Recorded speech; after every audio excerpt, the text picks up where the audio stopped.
Hey everybody, Nathan Ronen here with another update for you if you are a CFA Level 1 candidate.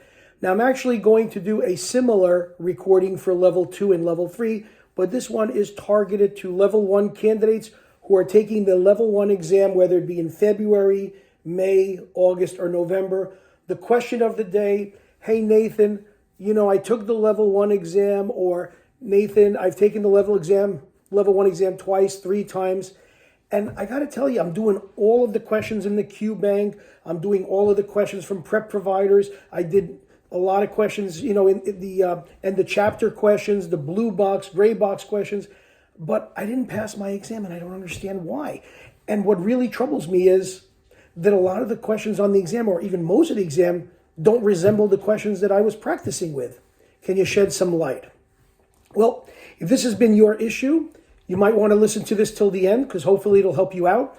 But right now, I'd like you to press the subscribe button now and the notifications button so that you can continue to receive these updates when I produce them every week or 2 weeks and post them for your benefit. Okay, why are all those Qbank questions and all those end of chapter questions that you're doing in the curriculum readings, or the blue box, gray box, or any Qbank that you're buying from a third-party provider? I never sell Qbank questions because I don't think they're helpful. But okay, you got all of these outside sources for questions. Why are they not the same as the questions on the real exam? In other words, why are prep provider mock exam questions not written in the same style as those that are on the actual exam? Fair question. Let's open the box. All right, here we go. First of all, CFA Institute, under no circumstances, and I'm not a mouthpiece for the CFA Institute. They don't ask me to do these recordings. I'm not promoting anything. What I'm trying to say to you is, if you're expecting to go into the CFA exam at Level 1, at Level 2, or even at Level 3, and to have seen all the questions before somewhere in your prep materials, wake up. That is not the kind of exam you're taking. This is not high school, and this is not college where the professor has all of his past exams on file. You could take a look at it, and then you come to the final exam or the midterm or the first exam or the second exam, and the questions are very similar. He just changed the names, the dates, and the times, and the percentages, and you just spit back everything that you saw from those practice exams. Not like that.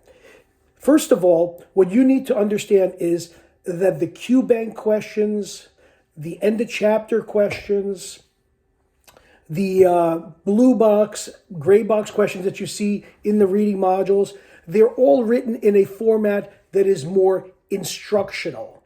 In other words, they're supposed to reinforce learning of the content rather than structuring them as the true examples of what you might see on the exam.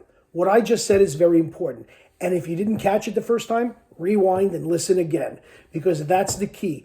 You are expecting to do a whole bunch of problems and for the CFA Institute to just give you the same questions and you just fill in the numbers and answers A, B, C, and you get an automatic pass.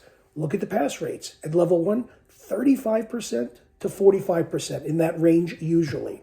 So you're going to have to do a little bit more than just do those kinds of questions. Now, second thing you need to keep in mind is that CFA Institute is not giving away the exam. They're not going to give it away for free with a free mock exam. They're not going to give it away for $300 with a series of mock exams. And they're not going to give it away under any circumstances. In fact, the prep providers, including myself, and yes, I'm a prep provider. I'm a prep provider just like Kaplan and UWorld and Wiley and all the others out there. But what happens is all of the prep providers are in the same situation. The Level 1 exam has not been released. The actual exams have not been released since 1997. I have said this many times in previous recordings. So the prep providers have not actually seen the real questions on the real exam in 27 years. We do our best. We use the same topic weights. We obviously ask the questions based on the current exam. I know with my mock exams, integrate the concepts across multiple readings, multiple topics, multiple learning outcome statements, the way the real exam supposedly does. But nobody's seen those questions except the candidates, and let's face it, after the exam, you don't remember much of the questions anyway, or you think you do, but you really don't. What you should be doing is using those questions as practice questions and then using mock exams later on. But the question that you're asking is a good question. I've tried to answer it. I want to make sure you understand. Stop asking for the exam questions. Nobody is going to give it to you, and CFA Institute is not delivering it on a silver platter.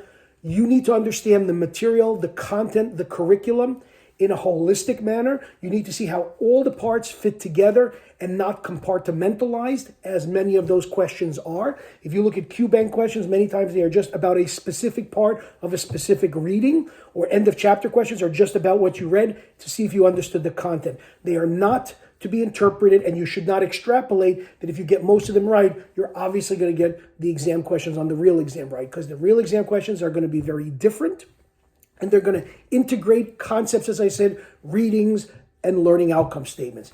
The best sources of the questions that you're ever going to see, in my opinion, are going to be the ones in my videos, because they are not the ones in your books, and they integrate concepts from derivatives and economics together when I'm doing derivatives, and they bring everything together. Fixed income along with quant, equity with corporate issuers. I do that all the time because that's bringing it to the next level, which is the level of your exam. If you're just doing one-up linear questions right out of the book or chat GPT type questions, then that's why you're not passing your level 1 exam.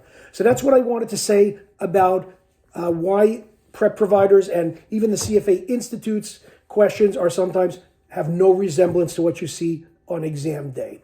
So if you have any other questions, reach out to me. I'm happy to talk to you even personally. My number is on my website, chalkandboard.org. That's CHALK and AND board, BOARD, chalkandboard.org, ORG. And please reach out to me. I'm always happy to help candidates out. I am a prep provider. I've been doing this for 27, 28 years. I know the exam like the back of my hand, and I know how to prep you correctly so that you're not feeling that kind of thing when you walk out of the exam like, whoa, those questions were so different from anything I did before. Now, I'm not saying that I have the exam questions. I will never say that. But I know how to do my preparation so that you can have those kinds of questions and not be shocked on exam day. Have a great day, and good luck to you in the future on your level 1 exams, and I hope to see you as a candidate in my program. Cheers.